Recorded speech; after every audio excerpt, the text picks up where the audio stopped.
Bismillahirrahmanirrahim. My name is Imran Khan and you are watching my YouTube channel Imran Khan Official. जैसा कि आप सबको मालूम है कि इलेक्ट्रॉनिक कॉन्फ़िगरेशन के लिए 3 बेसिक रूल्स हैं। उन 3 बेसिक रूल्स में हमने 2 पढ़े थे और आज हम पढ़ेंगे तीसरा रूल। तीसरे रूल का नाम है Hund's rule. According to Hund's rule, if degenerate orbitals are available, first we have to fill it singly and then paired up.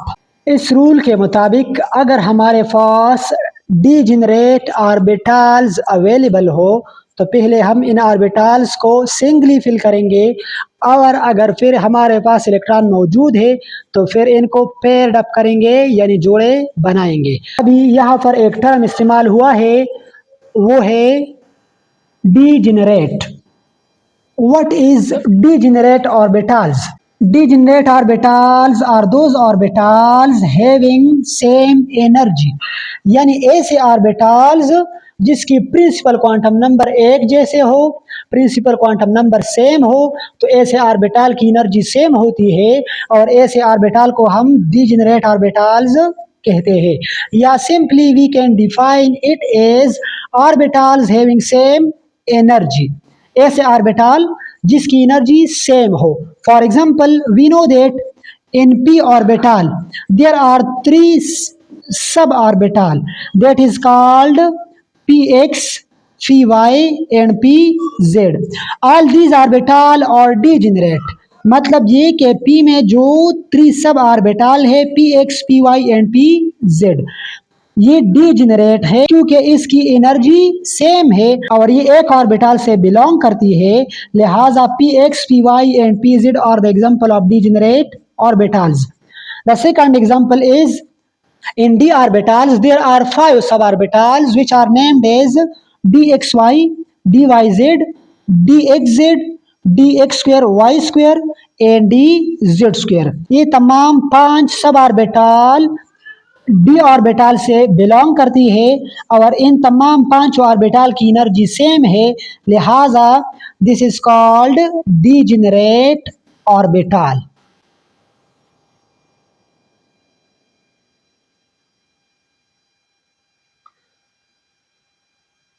So this is the best example of degenerate orbital like px, py and pz and also the suborbitals of d.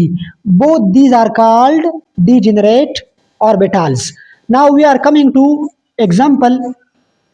For example we have sodium atom and we know that के sodium में 11 electrons है. This is the electronic configuration of sodium in which we have distributed the electron in shells or energy levels.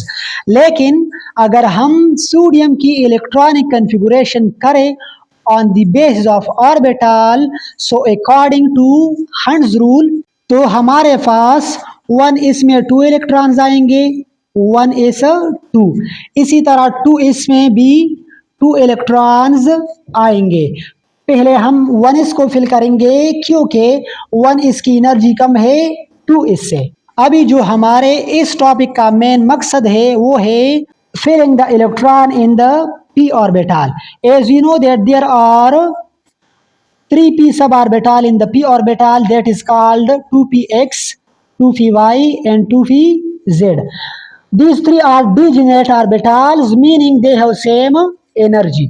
अभी हमारे पास sodium में 7 electrons बाकी है, तो according to Hund's rule अगर हमारे पास डीजेनरेट ऑर्बिटल्स हो तो हम पहले इन ऑर्बिटल्स में सिंगल इलेक्ट्रॉन फिल करेंगे।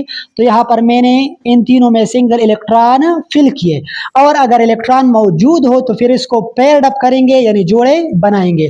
तो अभी हमारे पास इन तीनों के अलावा सोडियम में 4 इलेक्ट्रॉन्स है, लिहाजा अभी मैं इसको पेयर्ड अप करता हूँ तो यहाँ पर भी 2 इलेक्ट्रॉन आएंगे, यहाँ पर भी 2 इलेक्ट्रॉन्स आएंगे।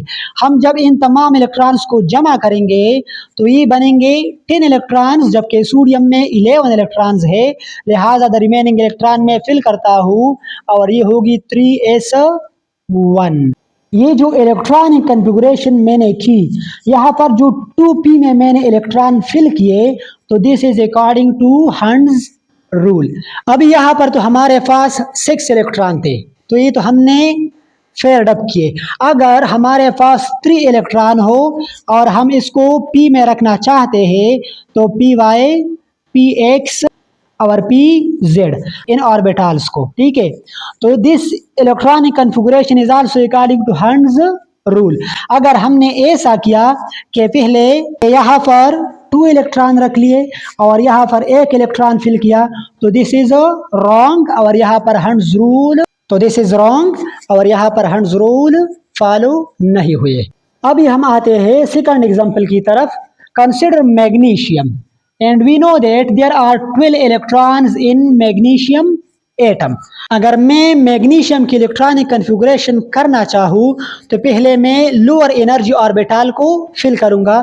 तो मेरे पास यहाँ पर ऑर्बिटल्स मौजूद है 1s, 2s, 2px, 2py, 2pz and 3s।